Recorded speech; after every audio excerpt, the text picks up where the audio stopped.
You're watching HCTV 22 City News, your source for news and information on issues, people, arts and entertainment, and sports in the city of Hawthorne. In this edition of City News, we'll take you to the memorial for one of Hawthorne's longtime representatives, then the unemployed fund relief through a well-known South Bay program, and El Camino College opens its doors to a new center just for veterans. These stories and much more coming up on City News.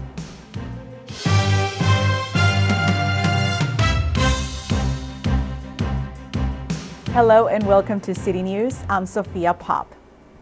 Friends, family, and citizens of the Hawthorne community recently came together at the Hawthorne Memorial Center to pay tribute to the life and years of service and dedication of City Councilwoman Jeannie Lambert. After 30 years of community involvement in Hawthorne, the city bid farewell to Jeannie Lambert. A memorial was held in honor of her efforts toward the city as well as her life accomplishments. There is a beautiful life. And Jeannie was able to help people reach out to that beautiful life, and that was the key. So I want you all today not to grieve for Jeannie, but to celebrate Jeannie. Amazing grace. To my little mama, this day has finally arrived. The day when your daughters, family, friends, and fellow citizens of this city pay tribute to your memory. Though I knew it was inevitable, I didn't know just how many people would be sitting in front of us as we reflect on the impact and influence you had on our lives over the years. There were memorabilia items displayed as well as several photos in commemoration of Jeannie Lambert. Jeannie was first elected into office in 1986. She was re-elected 5 times and served as mayor pro tem for 4 years. 2 Hawthorne employees are recognized for their inspiration to the community in a ceremony at the Torrance Marriott. HCTV reporter Amy Davis has more. The Daily Breeze put on its 2nd annual People of Distinction commencement ceremony.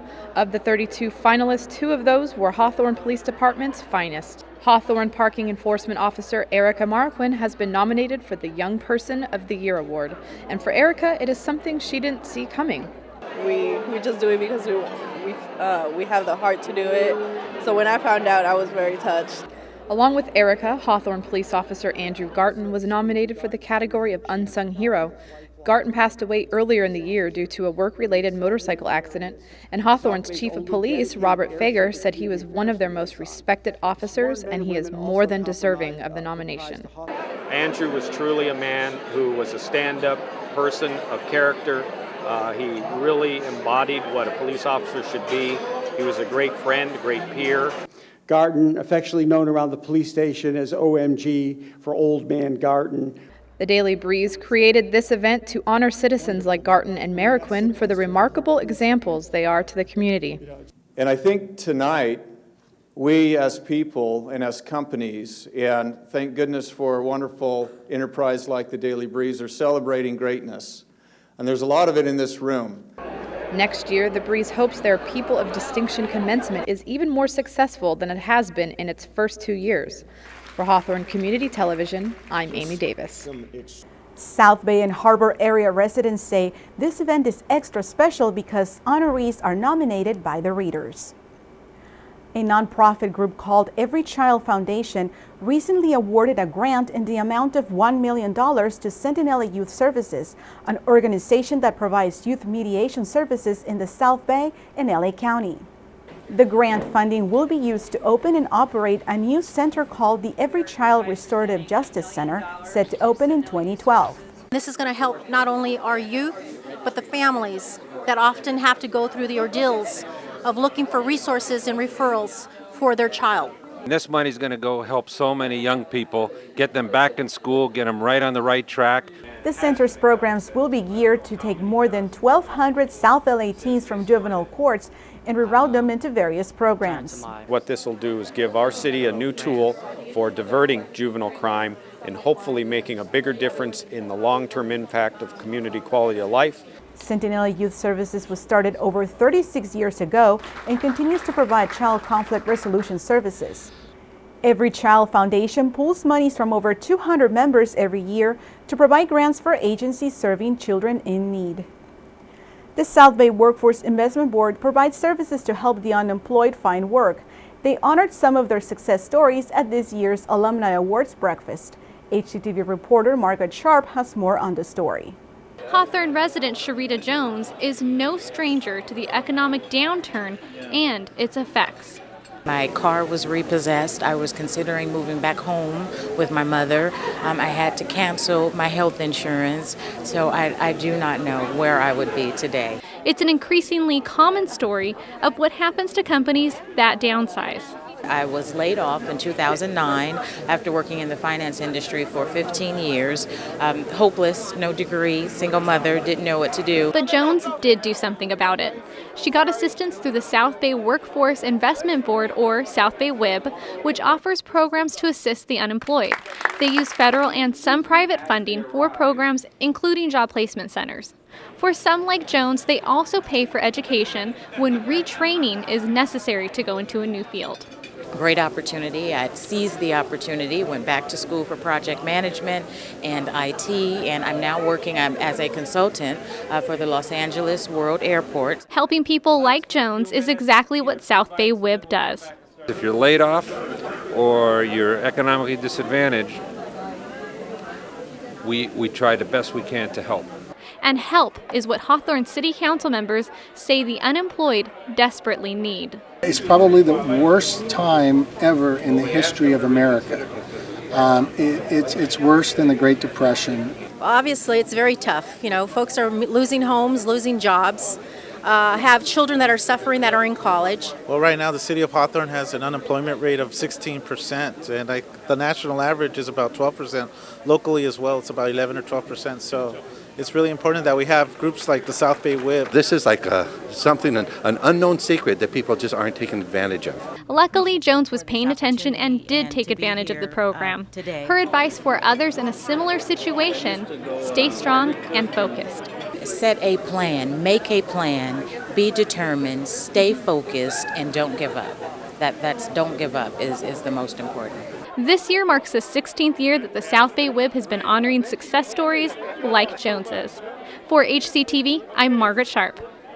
The South Bay Workforce Investment Board has offices throughout the South Bay and fund a variety of services for residents. For more information or to find a local office, go to www.cibwib.org.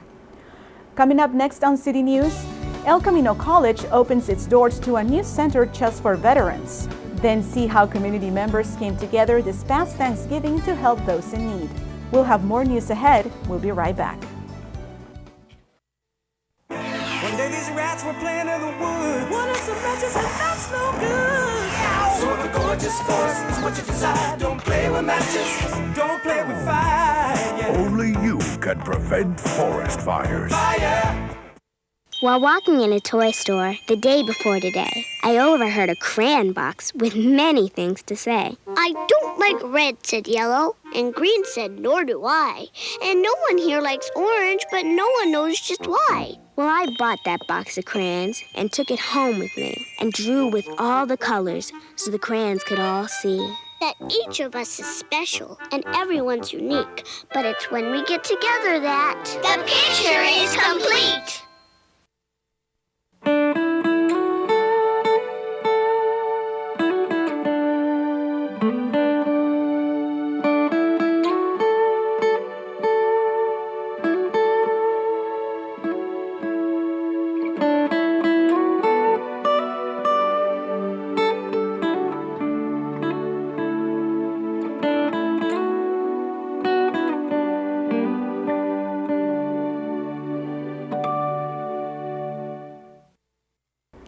Welcome back. El Camino College celebrated Veterans Day by giving back. The college had the grand opening of a center dedicated to assisting veterans on campus. Margaret Sharp has the story. Scott Hookey spent 4 years in combat. During his first deployment, his vehicle hit a landmine, blowing him out of his Humvee. A fairly decent traumatic brain injury, a little bit of PTSD, and then the leg injuries. And I have problems with my hearing, so I have tinnitus. So it's kind of a a mix, it can be overwhelming to overcome because it seems like everything is going wrong. Even though he's been through so much, he's been able to succeed. The best tool that I've had to transition was school. Going from being a machine gunner in Iraq to sitting in a school choosing classes isn't an easy shift. That's why El Camino has opened a center to help vets like Hookie. They have some special needs, and we're trying to help them with those special needs. But just getting together to share their stories and share their experiences, even in classes, helps them. That's what we want to do, is help them become successful. Original artwork was displayed honoring the military branches, and the center offers support services like computers, lounge area, workspace, and staff to assist with paperwork. You're dealing with transferring out with the GI Bill and the new veterans benefits. People transition straight from the military straight to school like I did. Lieutenant Colonel Robert Friend knows all about the transition. Friend was a keynote speaker for the event and is one of the original Tuskegee Airmen that flew in World War II. Friend recalls feeling his own uncertainty when the war ended. Now all of a sudden the war is over, and what am I going to do tomorrow? I didn't know. I didn't have the slightest idea what was going to happen. With that type of uncertainty, there are undoubtedly veterans in need of guidance. Less than an hour after the doors opened, the center was already being used. Without a center like this, without somebody to link up with at school, you would just be lost. You'd be absolutely lost. It wouldn't be possible. Hookie is proof that amid obstacles, success is possible. He was an El Camino Presidential Scholar and will soon transfer to California State University, Long Beach. For HCTV, I'm Margaret Sharp. The Veterans Center officially opened at El Camino College on November 15th. Local volunteers had the unique chance to serve Thanksgiving dinner to veterans. Rachel Berry brings us a taste of the feast. Thanksgiving is a season for giving thanks. I'm at Hawthorne's VFW post where the tables are set to serve a Thanksgiving feast to those who've served our country. Today we're going to be serving Thanksgiving dinner to the veterans, and I'm very excited. I want to meet all of them. An enthusiastic group of volunteers from the Interact clubs at Da Vinci Charter School and Hawthorne High School eagerly passed up sleeping in on a Sunday morning for the chance to serve veterans. I'm really happy to be able to come and serve these people who did so much to serve us and let us have our freedom. Hawthorne's VFW Post 2075 has hosted the Veterans Thanksgiving Dinner for 42 years and continues to go all out to give the veterans a meal to remember. We have ham and turkey, stuffing, potatoes, yams, whole kernel corn, green beans, collard greens, ambrosia, and obviously the rolls and butter and the cranberry sauce. We had 500 slices of pie. We got everything, we got everything, and it's just like home cooking. Veteran Eddie Wong has attended the Thanksgiving dinner the past 7 years. He's in treatment at the Veterans Hospital for lung disease, a condition that makes him grateful for each day he's alive. And happy that I'm able to see the sun come up, although we didn't have no sun today because it's raining, but see the sun come up, see the sun set, and hope for the next day sunrise again. The dinner serves a special population of veterans, the patients at the VA hospital in West LA and the Veterans Village Recovery Center in Long Beach. Richard Powers graduated from the recovery program and now volunteers his time to help fellow veterans recover from drug and alcohol addictions and cope with post-traumatic stress disorder, a condition that plagues 20% of U.S. veterans. I'm grateful for every day I get to be on this side of my addiction.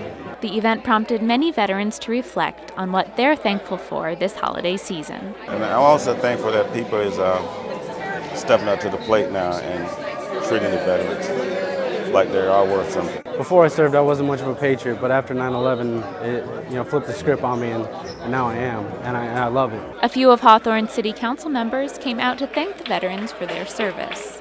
What I enjoy about this event is talking to the people, the war stories, and how they got here, how they survived. They went to serve because they believed in our country. And I think we owe them a great debt of gratitude. It's our obligation to be able to thank them, to be able to be appreciative, to show them that we really value what they've done for us. For Jan Blomsterberg, the post commander, organizing this annual event has a special place in his heart. He's also a veteran and knows the hardship many of them battle even after returning home. I came back from Vietnam.